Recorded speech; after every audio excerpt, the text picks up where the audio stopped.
Okay, here's part 2 of this run-through for my students who are doing a topic test, mainly on electricity, but it also contains SUVAT, units, and practical skills. So in fact, it covers core practicals 1, 2, and 3 potentially, because that's as far as we got in the course. Okay, so we went through the multiple choice questions, and 2 were on units and 4 were on electricity, and we went through core practical 1 in section B, and I don't know if I showed you the mark scheme. So this is the mark scheme for the core practical 1 question, and now I'm going to go through the second question, which is core practical 3. Okay, so core practical 3 is to do with, so this is core practical 3, which is to do with the internal resistance of a battery. Okay, so it says a car battery is constructed using 6 cells in series, okay, with a combined EMF of 12 volts. Okay, so first of all, they want you to define what is meant by EMF. Well, EMF is volts, so it's how much energy is supplied by the battery, joules per unit charge. In other words, voltage is joules per coulomb. Yeah, in this case, it's energy supplied, or you could say electrical work done by the circuit from the battery to get the charge to travel around the circuit. Okay, so student then set up the circuit shown. You can see the 12-volt battery is here, and it's got a voltmeter in parallel with it. It then got an ammeter in series, and excuse me, a variable resistor in the circuit so you can adjust the current. So it says a student adjusted the variable resistor until the reading on the voltmeter was 11.81 volts. So you can see that this has decreased from the EMF slightly. So we've lost 0.19 volts, okay? So we have some lost volts inside the cell. So EMF is the maximum voltage. If no current was flowing, so we had a switch here, for example, and we undid this part of the circuit, the voltmeter would read 12 volts because the voltmeter takes negligible current. But if you've got an external circuit where it's drawing some current, the current also goes through the cell, yes, and if there was no switch there, it would go all the way around the circuit. And because the current goes through the battery, a bit of voltage is lost inside the cell, and we call that lost volts. Okay, so lost volts is how much the voltage decreases from the maximum value, which is the EMF. Okay, the reading on the ammeter at that value of 11.81 volts was 9.83 amps, which is very high current. But car batteries can give out quite large currents, so they can be quite dangerous. So you've got to be careful if you are using them. Okay, they want you to calculate the internal resistance of the car battery.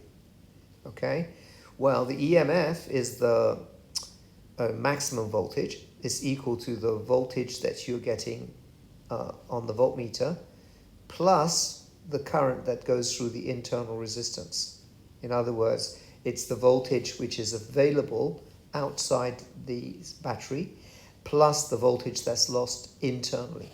So the lost voltage is I times little r. Okay, so if we change the equation round, you can also say that that's equal to E minus V. If you change the equation around, you get the equation where R is the subject of the formula. it's E minus V divided by I. So we know E, EMF. We know the voltage. You put that in there. Okay, or maybe I should say you put that in there.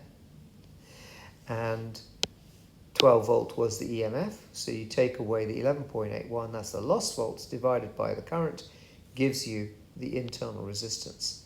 And the internal resistance, if you calculate it to 3 significant figures, will be 0.0193 ohms. Don't forget the units, but you can round it up to 2 significant figures and say it's approximately 1.9 times 10 to the minus 3, 10 to the minus 2 ohms. Okay, and that gives you 2 marks as shown. Here's the mark scheme. So this question was taken from Unit 2 of January 2020. It's a question 17, so it's going to be a little bit more detailed and more parts to it than question that we did from Core Practical 1, which was question 11. The bigger the number of the question, the more detailed the examiner will be testing you on more details. So we did 17A, we did 17B, and now comes the practical side. 17B2 is about what are you going to plot if it was a core practical. Remember, you need to get a gradient, okay? So they want you to know how will you do that in 17B2, and here is the question.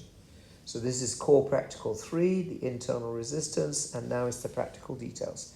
The student adjusted the variable resistor we just talked about several times and recorded corresponding values of current and volts from the ammeter and the voltmeter. Now remember, the higher the current, the lower the output voltage will be, because the higher the current, the more you lose in voltage internally in the battery. Describe how the values can be used to determine the internal resistance of the battery, this time using a graphical method. So as I said, as you increase the current this way, you will decrease the voltage that you measure on your voltmeter, because gradually you lose some voltage in the circuit. So this is how much voltage is lost as you increase the current. Okay, so you plot your values of voltage against current as shown in my sketch, and the gradient will give you the internal resistance. Yeah. Why is that? Because E equals V plus IR. Change the equation around because we want V on the y-axis. Yeah? So if we put V on the y-axis,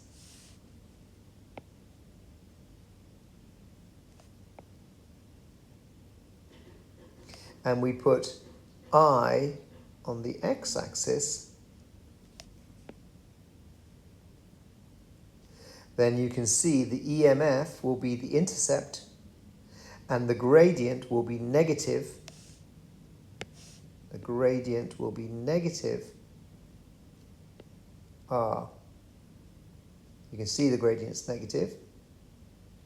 So in this case, you've got y equals c minus mx, if you like, rather than mx plus c.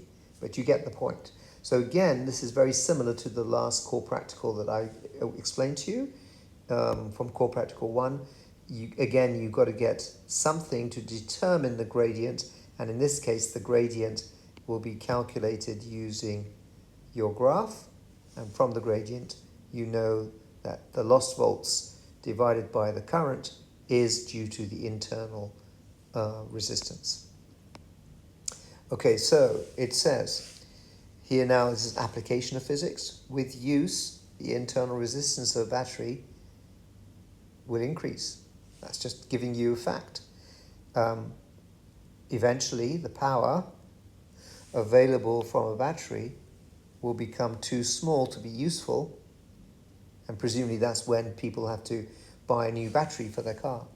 So normally in the UAE, it's every 3 to 4 years. The batteries last only that long. The student calculated the power available, yeah, from a battery of EMF 9 volts and internal resistance 0.10 ohms when connected across a 5 ohm resistor. Okay, so remember, EMF equals I times the sum of the external resistance big R and the little resistance little r. Okay, so we know the total resistance is 5 plus 0.1, so that's 5 plus 0.1, and therefore you can change the subject to work out that the current will be the EMF divided by the total resistance, which gives you a current of 1.76 amps to 3 significant figures. Okay, now this is the first scenario. The power available will then be equal to, in this first scenario, so scenario 1, the bit I've underlined already, the power available externally to the 5 ohm resistor will be I squared times R, where I we just calculated, square it, multiply by R, you'll get the power will be 15.5 watts. Okay, now part 2 says, let me do this in a different color. In part 2, he concluded that when the internal resistance had risen to 0.50 ohms, remember before it was 0.1, the power dissipated in the same 5 ohm resistor external to the circuit, or the external part of the circuit, would reduce to 70% of its original value, the power dissipated. So in part 2, we're going to do it again, using the values that he has given us. So when R, internal resistance, is 0.5 ohms, yes, as explained in this part 2 of the question, the current will then be the EMF divided by the total resistance, 5 externally, 0.5 internally, which now gives you a current of 1.64 amps. Do the same calculation to work out the power available to the resistor, which is 5 ohms, because that's what they want us to do. Yeah, power dissipated in the 5 ohm resistor for both cases. This time, if you put the numbers in, you get 13.4 watts. Well, is this 13.4 is P2 that we just calculated, 70% of P1? So how do you know? The percentage of the original power is P2 divided by P1 multiplied by 100. I nearly forgot to put the 100 in. You don't have to, but they've put it in 70%, so I'm using percentage. You can do it as a fraction or a decimal, yes? So 13.4 divided by 15.5 times 100 actually comes out to 86%. So the conclusion is incorrect because they said it will be 70%, okay? It's not 70%, yeah, it's 86%, okay?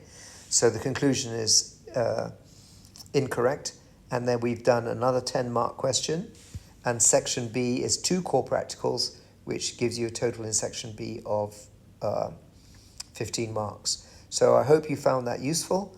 I'm going to once again stop the video here, show you the mark scheme for the final part and how they divide up the marks into 4 for that final section. And then next section, I've called it section C to make it like a linear exam, because in the linear exam, they've got slightly different questions, which are application of physics questions. I'm going to do that in part 3. Okay, so once again, if you found it useful, like, share. Don't forget, if you have a question, you want to comment in the space below the video, and share it with any friends you have who you think will benefit from watching these videos. And more videos will be coming your way, especially as we get through the course. We've only just started. We finished electricity and the introduction to physics, and we're going to be doing mechanics questions in the next half term. Okay, so that's it for now. Catch you in the next video. Bye.